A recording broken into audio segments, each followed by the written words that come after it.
Conflicts in any relationship are inevitable, of course, whether it's with a partner, friend, family member, or colleague. Disagreements are going to happen as we all have different needs, perspectives, and of course, boundaries. I've noticed that conflict avoidance has become a bigger and bigger problem, I would say, since the pandemic. And I'm here to tell you, it is quietly wrecking your mental health and eating away at the foundation of all of your relationships. It's time to see conflict as an opportunity, not a problem. It's time to engage instead of running away. And it's time to be happier and more connected in all your relationships by learning the 5 steps to resolving conflict in any relationship. So stay tuned. Hello again. So glad you're here with me. You asked, you got it. Conflict resolution. I do have a previous episode on negotiation, which I will link to everywhere that I link things. If you're watching below the video on YouTube or somewhere else, come over to the website. And at the end of today's broadcast, I will be telling you all about the Patreon that is starting in January, on January 13th. We have like some hard dates now. We have some real clarity, pricing, all that. So if you want to know about that, want to be part of that community, which I really hope you do, I'm very excited. I am over giving, as I always do. I want it to feel incredible, like the best thing that's ever happened. So you can hear about all that at the end. All right. So I guess, as I just said, avoiding conflict, it's like allowing termites in the foundation of your house, right? In the foundation of your relationships. Unresolved conflict can lead to more stress, emotional strain, and from the research, even physical health risks. And we know that people who avoid conflict are more likely to experience long-term dissatisfaction in their relationships, which means more resentment and more disengagement. Again, as always, I'll link to all the research and the studies on the website. You can go over there or below the video, or one of the pluses in Patreon will be all that, but we'll talk about that later. So instead of avoiding conflict, I'm begging you, it is time to learn how to resolve it effectively so you can deepen those connections and raise your sense of self-worth and well-being. Studies have shown that people who manage conflict well tend to experience more fulfilling relationships, report lower levels of stress. I mean, it is time for that person to be you, right? So in fact, according to the research, disagreement in any type of relationship can create deeper understanding and growth if you resolve it. So before I get to my 5 steps, I want to talk about, there's a lot of conflict resolution frameworks, and I want to talk about 4 of them today. I want to touch on base on them because I've incorporated pieces of each one in my steps. I think what's hard for me about the conflict resolution frameworks is that they don't always, for me, feel like they exactly fit. So you know me, I read everything, I study everything, which I've done for years with conflict resolution. And then I try to boil it down into some easy steps that you can take without, am I following this framework? Am I following that framework? But I do want you to know that everything is evidence-based, because that's what I use here. So it's not just Abby coming up with like, here's a great idea. It is what I'm taking from all these different models and then sort of zhuzhing together in a way that I have found works very well for my clients. And again, this is clients in the business world, in organizations. This is clients individually. This is couples. This is all kinds of people in all kinds of situations, which is why I say it applies to any relationship. Okay, so the first framework that I think is the most famous, I guess there's a lot of famous frameworks when it comes to conflict resolution, but that I want to talk about is active listening. And I mean, I think you could argue that active listening is the foundation of any and all effective communication, more or less. It was developed by Carl Rogers, who's sort of one of our daddies, maybe a zaddy. A daddy of psychology. He was the father of what's called humanistic psychology, which sounds sad that you have to say humanistic psychology. Shouldn't all psychology be that way? But no, before him, in like the 50s and 60s, it was like sort of more pathologized. It wasn't really listening to the client. It was more like and remember, it was almost all MDs at that time, psychiatrists. It wasn't psychologists even as much, but it was at a time when it was like, I'm the expert and I tell you, I'm the one coming to you. And Rogers really helped us see that we could actively listen and we can really get to know our clients differently and see them as humans who are get to have the dignity that every human deserves in the session. So it was, believe it or not, a huge breakthrough, which again sounds sad as I say it out loud. Okay. So Rogers really is one of the founders of active listening, and he says that active listening requires us to listen, how do you say it? Like, not just with our ears, but with our full hearts, our full presence, being really present. We should show genuine interest in the other person's perspective. Again, scary that this was groundbreaking back then. Okay. Just want to say that, but it was. And we've done a lot of research on active listening since, and we found that it can really help de-escalate conflicts by, you demonstrating empathy and understanding, which of course in turn encourages the other person to lower their guard and really engage in a more open dialogue, which is what we're looking for. And so I can give you something, the most common or simple example would be, let's say you're having a conflict with a friend, and instead of just jumping in with your perspective, your thoughts on it, you would try repeating back what you heard your friend say. What I heard you say was, and you'd say it, and then you could say, did I get that right?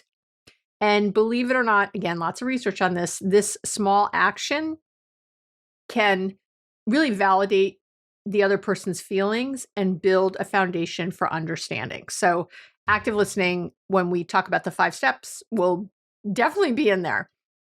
The second really very popular, and this had a lot to do with conflict resolution in politics and in businesses,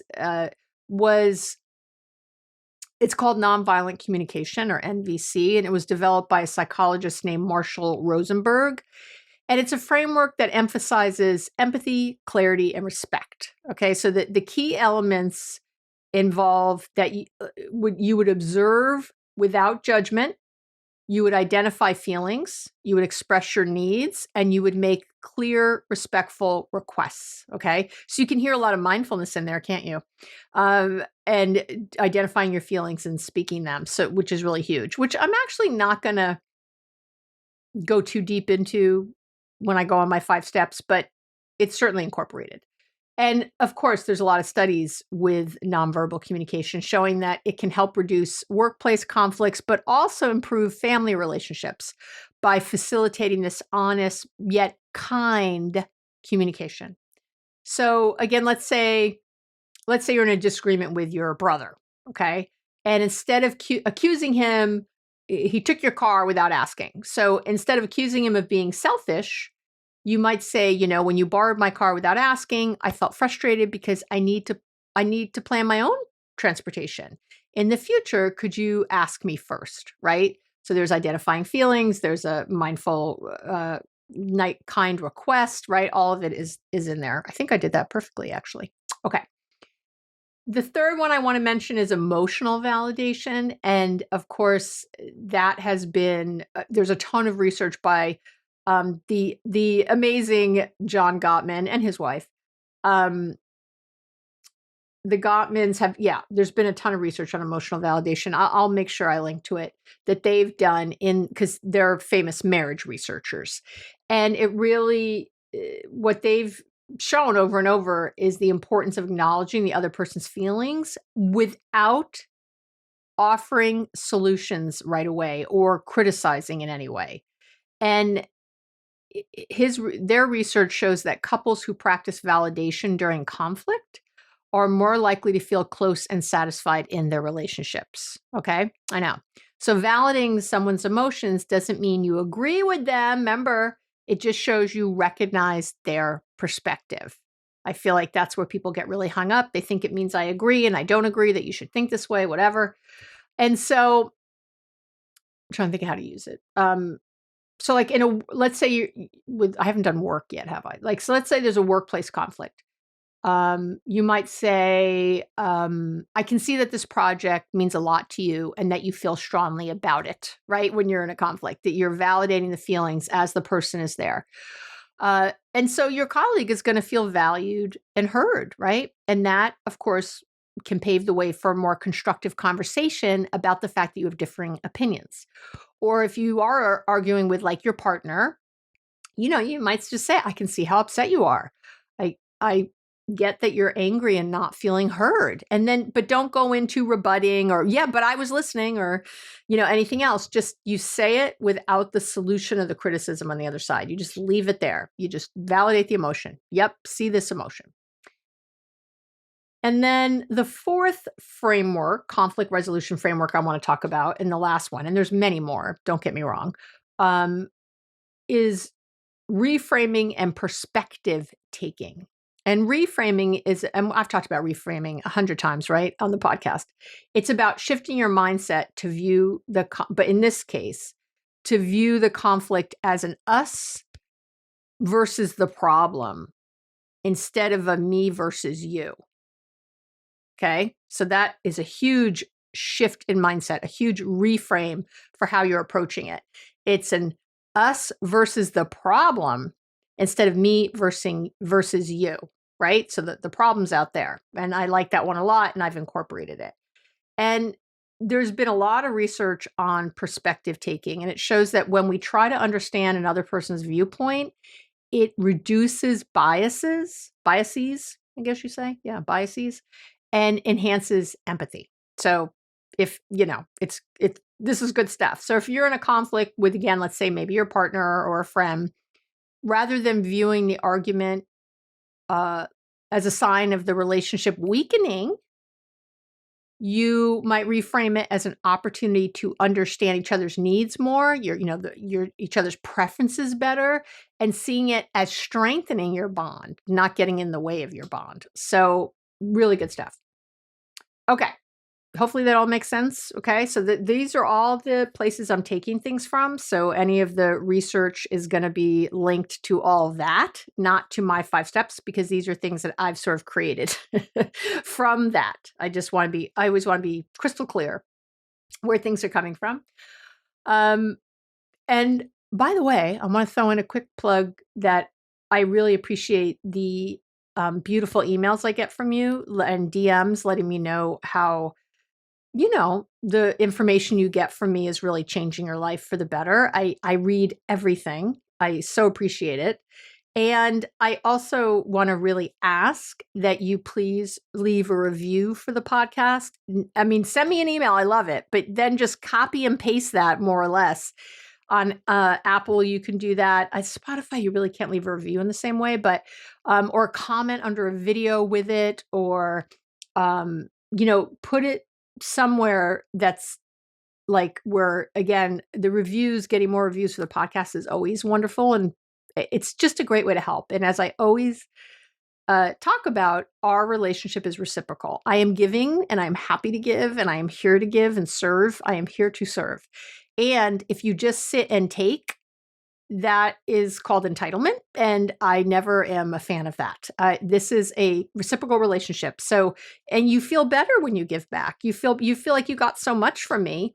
You're going to feel better when you give back. So if you want to go buy a mug or one of my books, great. But if you don't have a penny and you don't want to spend a penny, I am still here. We are still in a relationship. And so again, you can do these other things that are free that just take up some of your time that would help me immensely and help other people hear about the podcast or, what we have out there. And that's how we are creating world peace. So be a part of the solution, I always say. And thank you. But no matter what, thank you so much. It just always feels weird when I get a beautiful email and then I'm like, hey, could you write up a review for this? It just feels weird in the moment. Like I'm not really taking in this beautiful thing you've said. And trust me, I am. And sometimes I ask and sometimes I don't. I shouldn't feel uncomfortable about asking, I guess, but I don't know. It just, please just do it without me asking. How's that? Okay. I appreciate it. Love you. All right. So let's talk about the 5 steps to conflict resolution. And I obviously, I think we can all agree that the key to a healthy conflict in a relationship is its resolution. So to me, this means that there's no lingering hostility, lingering frustration, lingering resentment on either side. And that can feel difficult to accomplish, but it's very, very possible if you follow the steps. So here are the 5 steps. You ready? So step 1 is to agree on my 5 agreements. See, step 1 has 5 within it, but they're quick. Okay. So here's the 5 agreements. And I would encourage you to say these out loud. Again, these aren't the 5 steps. This is step 1, but it has 5 agreements within it. I would encourage you to say these out loud to one another or even post them somewhere so you can come back to these agreements. I think they're really important. In general in your relationship, not just if you like had a fight and you're trying to resolve it. These need to be agreed upon verbally before you jump in. Okay. If you want to have somebody sign something, if you want to get that formal, go for it. I don't know that you need to, but if you need to, do it. I don't judge. So the first thing you have to agree to is a win-win mindset, which I think I've already spoke to it. Again, you can see how it's coming from the research, right? It's not how can I make the other person agree with what I want? That's not what you're thinking going in. It's how can we get to a resolution we both agree to? So you have to feel like if it's not a win-win, it's not going to work. And there are ways to get to win-win. But you have to have that first. The second agreement is to start the conversation for yourself.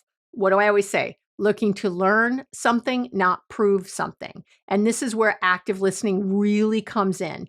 You're agreeing upfront that you want to listen to understand, not to rebut. You're not listening so you can go, oh yeah, but no, but this, but that. Nope, there's no rebutting, no rebuttal. You shouldn't have any rebuttal in your head. You should just be, again, active listening. What do I always say? Listen like you're wrong. That should be part of this. Number 3, the third agreement is that you want to set a time to discuss whatever this is. If it's a conflict, like a true conflict, it deserves specified time. Don't speak late at night when you're both exhausted. I don't know who came up with never go to bed angry, but it is such BS. I can't even tell you.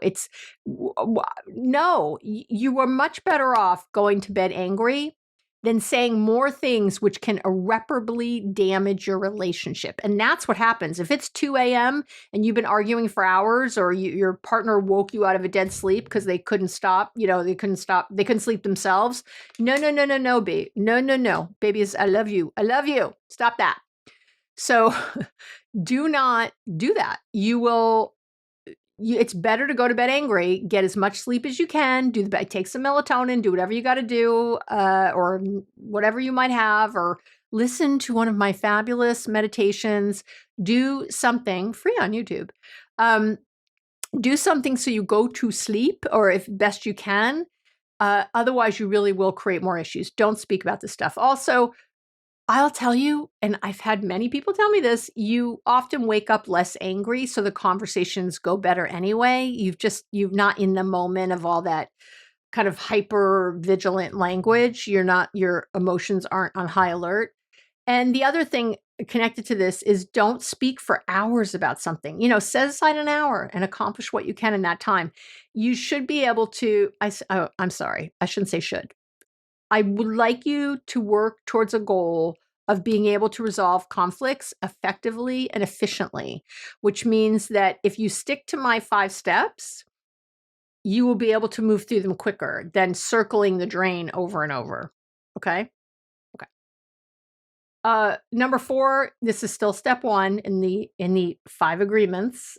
Okay? 5 steps, 5 agreements first in step 1 is to stay solution focused on only this issue. I see when people start talking, especially if you're talking late at night, or you're starting to get into some conflict resolution, that people start to bring up the past or, something you did 10 years ago. And or they just start blaming you, for why this isn't going well. So we want to shift from blame to solutions. Don't bring up other issues related to this one. Don't go tit for tat. Well, this might be bothering you, but what about what's bothering me? Nope, we're doing this issue only. If you want to set up a time to talk about that other issue or your issue or this other issue I have, we can do that, but we're sticking to this right now. Okay. And then the fifth agreement is no labeling the other person. This makes me a little crazy in my counselor heart. You know, I love you so much, but boy, lots of you do this, and it's so unhealthy. And of course, I've done it too. but but I really work on not. You can't label the other person. What I mean by that is don't call the other person selfish, or you're being selfish, you're bipolar, or you're angry, you're full of rage. You know, don't label them. You don't know what's going on. Okay? And even if you did, it's not helpful. Does it help you when someone tells you you're selfish? And I know what you're thinking. You're like, "Well, Abby, I'm not the selfish one." I know. But to them it seems like you are. Okay? So do not call the other person. To me, it's like calling them a bitch or something. It's like calling them a name. As far as I'm concerned, it's critical. It's criticizing. It is labeling. It is judging. It is so judgmental. Stop it. And it is your point of view only. Your point of view. It does not, if it helped, I would say to do it, but it not only doesn't help, it hurts and it hinders. Okay.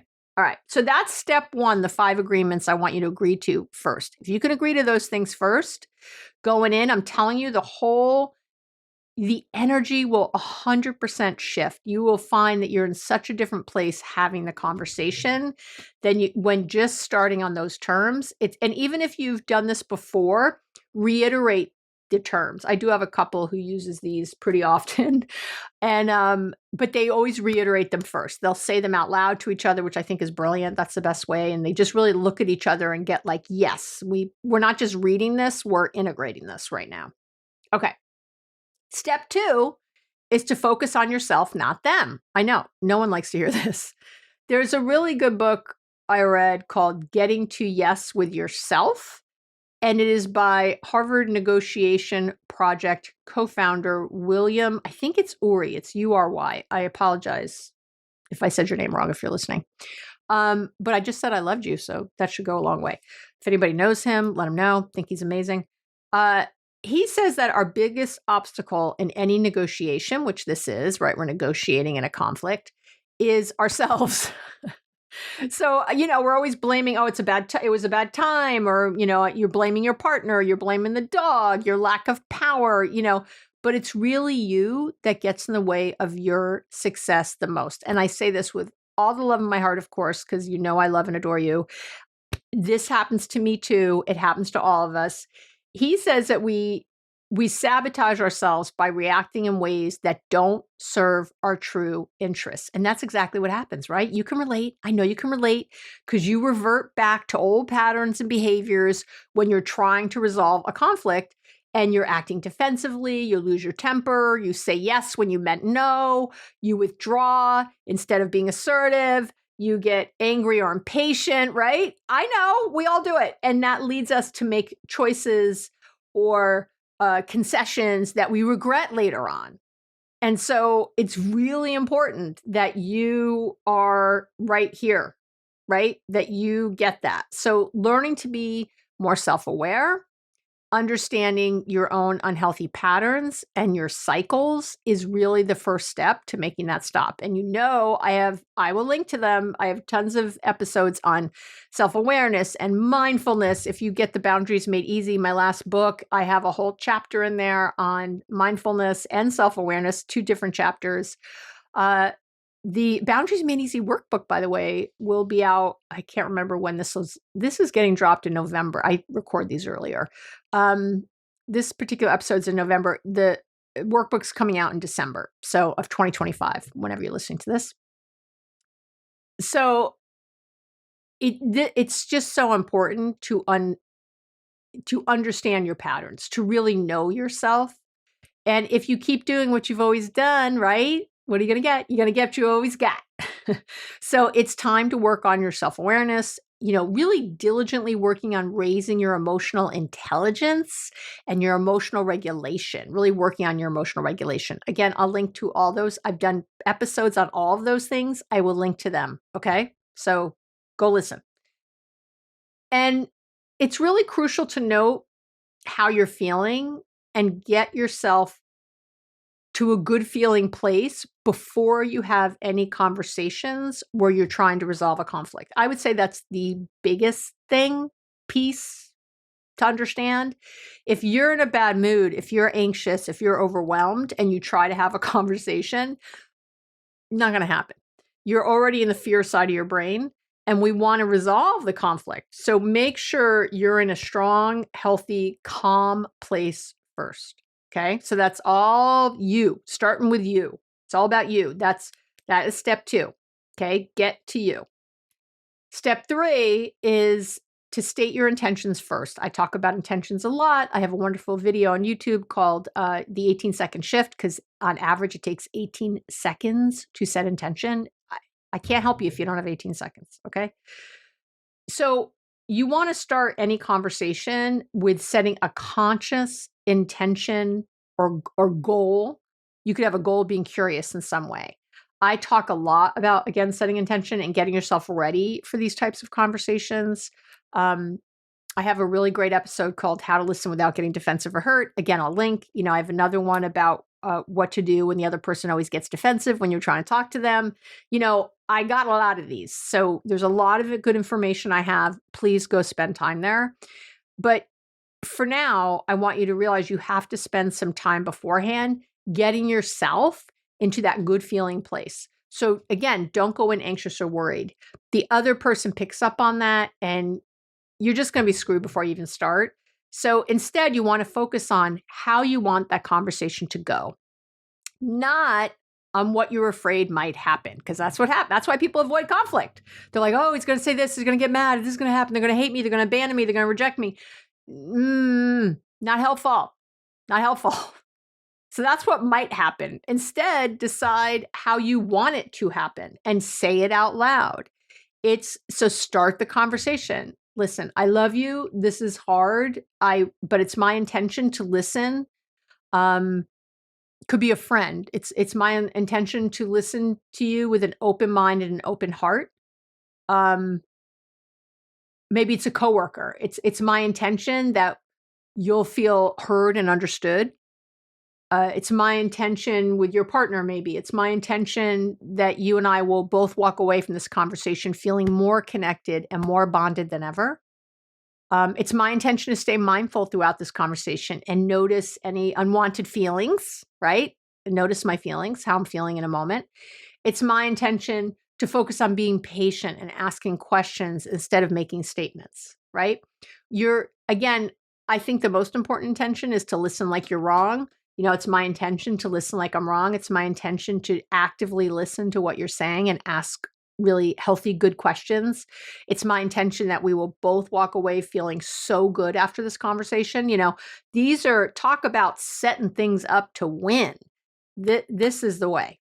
Okay. So you got to do the intention. I'm telling you, it's a game changer. Everyone tells me of all the things I've taught in the last 40 years, I would say that setting intention, I want to say it's the biggest game changer. I really do, because it's the one my clients over and over and over. And it's so simple. It seems too simple to work, but it does. And it's based on the science. I've told you 100 times this work of Timothy Wilson, where our conscious brains process information at a rate of 40 bits per second, while our subconscious processes information at a rate of 11 million bits per second. You should know this by now because you've been listening to me for so long. But if you're new, I'm repeating it because I always have a lot of new listeners. We're always growing. Thank you.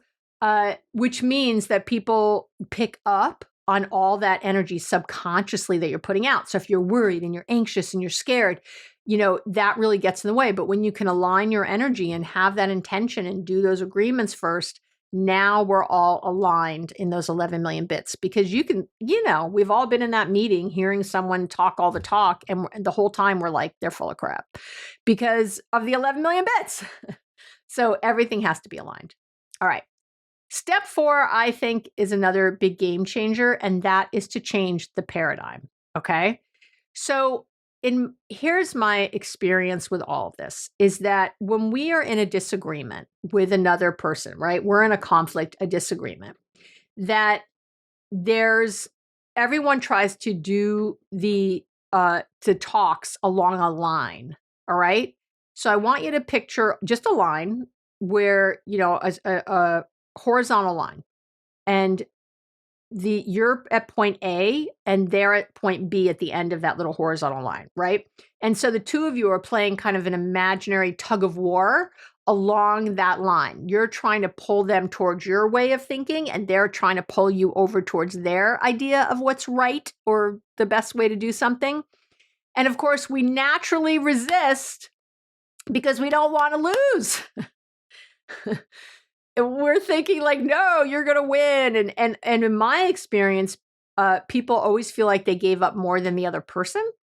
And that gets us into a lot of trouble, because then you get the lingering resentment. You don't get a full buy-in. You get passive aggressive behavior.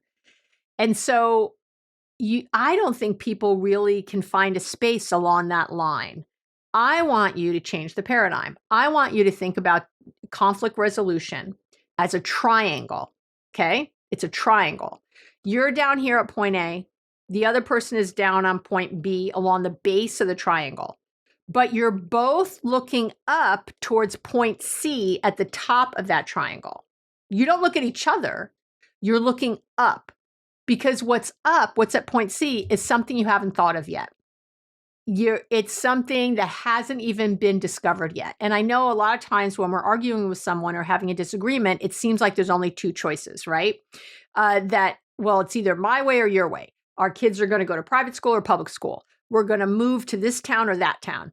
Whatever the decision is, it seems like it's often polarized, that we should have all these pillows on the bed or not. Okay.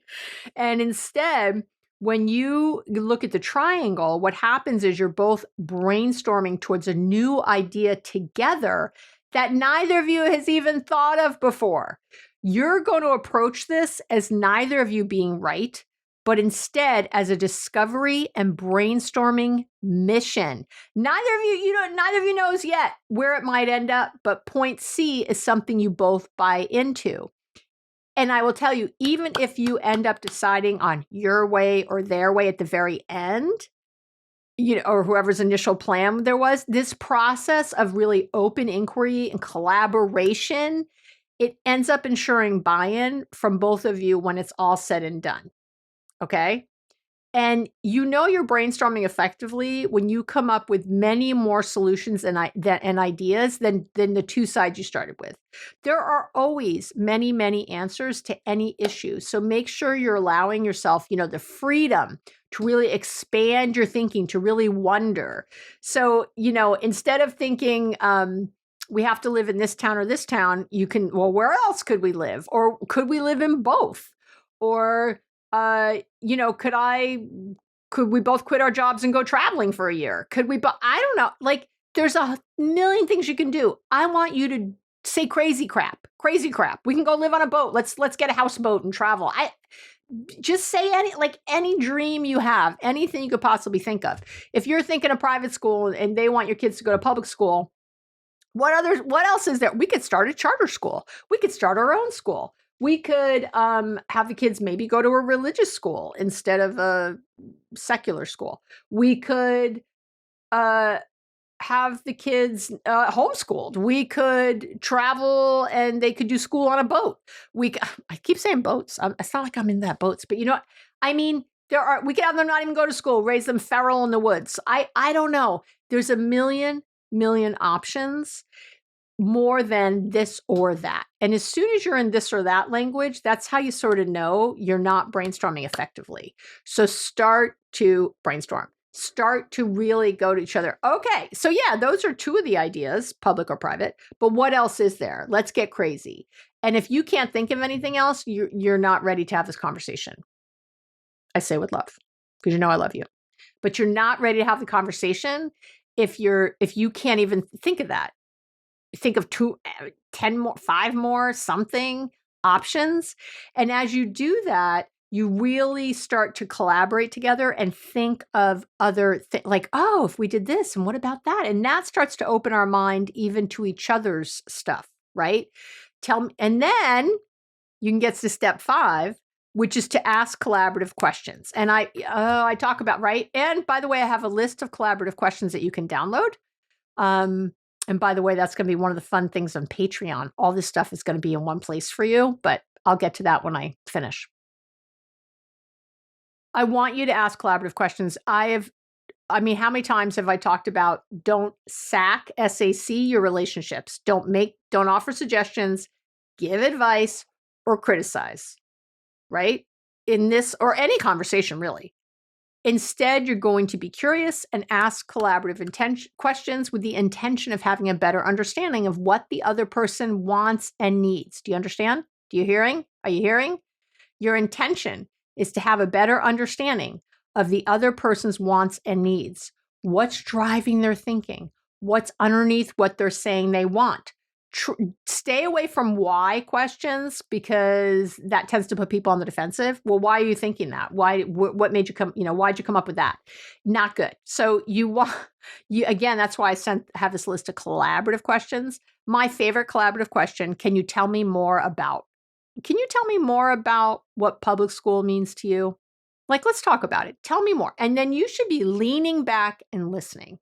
Your energy should be receiving. I want you to make sure your body posture is open. I want you to really friggin' listen and not get so wrapped up in how right you are. And if the other person was right, what would that mean?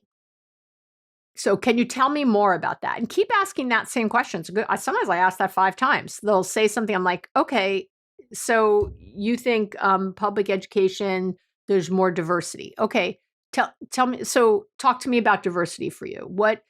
And sometimes the other person will get defensive. I had this kind of conversation recently with a couple I was working with, and she wanted a public school, and she got kind of defensive. She's like, well, we all want diversity. What are you talking, and I was like, no. We're just answering questions. There's no judgment, just asking. And so she really started to talk about that and some pain from her own childhood with not being in a diverse environment. And it was really such a deep conversation that her partner, another woman, was really listening and hadn't thought of all this, didn't realize the emotional connection she had to being in a diverse. So, but then of course it's like, oh, so is it public school that you're attached to, or diverse environment that you're attached to? Because you can be in a public school also in, certain areas that feels very homogenous. So what is it, and then they were really off to the races, having an amazing conversation. Do you see that though? But they went from that one debate into all kinds of other stuff. So can you tell me more about is a great one. Can you say more about why you feel so strongly about whatever the thing is? That's another, talk to me more. What's so strong about this? I think that's even the question that this woman asked her partner, which got those great answers. What do you mean by X? Can you give me another example? Those kinds of things. What's something I haven't asked that would help move this conversation forward? That's one of my favorites. I use I use that a lot in AI, which is really funny. If I'm using AI for something, I'll say I use it for strategy sometimes. I can't really use it for this stuff because I don't know. I can't really figure out how to have my voice there. But anyway, but there's this way that I'll ask a question, and then if we did this kind of strategy, and then I'll say what else do you need to know from me to be able to carry this task through? And it's such a great question. It's great. And I get all kinds of better answers and better strategy. So, but enough about that. In the end, just make sure you're not making or holding any assumptions about what the other person thinks or wants. That's what you're trying to get rid of. You're asking questions with curiosity, and you're not driving towards a conclusion. Okay. So I think that's what I want to say about that. That's it. Those are the 5 steps. And I just want to say that when you shift your own perspective so you can see or even crazily embrace conflict as a growth opportunity instead of something really scary, you really change the game. You really change the game. When approached thoughtfully, lovingly, calmly, conflict can become really an avenue for growth rather than a source of stress. And when you have better strategies like this, you can really feel empowered to engage in healthy ways, in more compassionate ways. You know, you're really building your relationships on respect and empathy and understanding. So no matter what, again, romance, friendships, family, professional, you're learning to manage conflict effectively. And that's a skill that can elevate any and all of your relationships. So, okay. So there you have it. That is everything I wanted to say today about that topic. If you want to hang out and listen about Patreon, I'm really happy to talk about it. So let's get there. I'm doing the Patreon because I'm really looking to shift all of my work into just kind of doing the podcast. You know, like I've been doing this for 7 years, as it's really just has been a side hustle thing for 7 years, 300 and something episodes. And I love it. It's my favorite thing I do. I really love working with my clients too. I can't imagine not, but I want to deepen like what I get from my clients, I want to get with you in a different way. I'm like, how do I do that? So what we're going to do is Patreon is a paid membership. If you don't know what Patreon is, you can go to, I think, patreon.com, and we'll have lots of links when the time comes. We're planning to launch in mid-January, and there are going to be 3 tiers. And right now there's three tiers. And so I'd love your feedback if you want something different in one of the tiers or something, and I feel like these are no brainers for you. I really do. I'm pretty excited. So in the first tier, which would be $5 a month, you would get the podcast, the audio only. So not on YouTube, but audio with no ads. And that would start with all of season 7. So we're going to go back to the beginning of season 7 back in August. And all of these episodes will have no ads. Now, if you're listening to something in season 3 or 2 or 5, there's going to be ads. It's too much of a big job. There's, again, 300 episodes. But everything going forward, no ads. We're also going to offer early drops of the podcast. You're going to get it the Friday before. We drop the podcast in the beginning of the week, and instead you'll get it the Friday before. We're going to have an online community group, which I haven't named yet. I would love some names. If you think of some good names you'd love. Like nothing like Abby's tribe or something, okay? That's not my thing. It's because it's not my tribe. It's us. It's all of us. So I don't want it named after me because I did ask privately some people and they all had my name in it. And I was like, no. Like just the Love Collective. I don't know. Like something that's all of us, okay? And then, get this. And then if you prepay for the year, and I'll probably have like a free month in there if you prepay for the year. But if you prepay for the year, I've created a program called 5 to Thrive, which is a relationship edition, which is it's a email. It comes to you once a week as an email. We call that a drip. And for 52 weeks, and it's 52 lessons in relationships and how to be happier in them. So yeah, like don't sack your relationship is 1 week, but I have journaling prompts and it's little things to think about during the week. And it's meant to be only 5 minutes. So 5 to Thrive, 5 minutes to really thriving relationship. And then there's a second tier. I know. So just that, which we're going to sell, by the way, for $19.99 on the website. So if you just think of that, anyway, I think it's going to be great. So you get all that for $5 a month. For $8 a month, you get everything in tier 1. Plus, there's going to be a live Q&A with me once a month. There's going to be digital journal prompts or other bonus action tips for every episode. Okay, so you're still going to if you don't pay for anything, you're still going to get all the great stuff you've gotten. I'm not going to change the podcast or make it less, now you have to pay. That's not my style, but I'm going to give even more. And then there's going to be a folder in Patreon with every episode with, how there's, downloads and worksheets and prompts and all this stuff that goes with the episode. It's all the resources. It's all going to be in one place. You don't have to go to the website or the podcast page or my relationship tips and tools page. You don't have to look under the video or whatever. You're just going to be able to go into your Patreon episode, whatever it is, and there's everything in one place. How great is that? And then I'm also going to include, right now I have a weekly love letter, which goes out once a week. And at the same time in January, I'm going to start charging it's going to be free twice a month, and it's going to be $1.99 a month if you want to pay for the month of. People love the love letter. It's like an inspirational story or quick thing to keep you motivated during the week. That you won't have to pay to get it weekly. Okay. So you would get it every single week, not just twice a month. So you'd also get that. I know.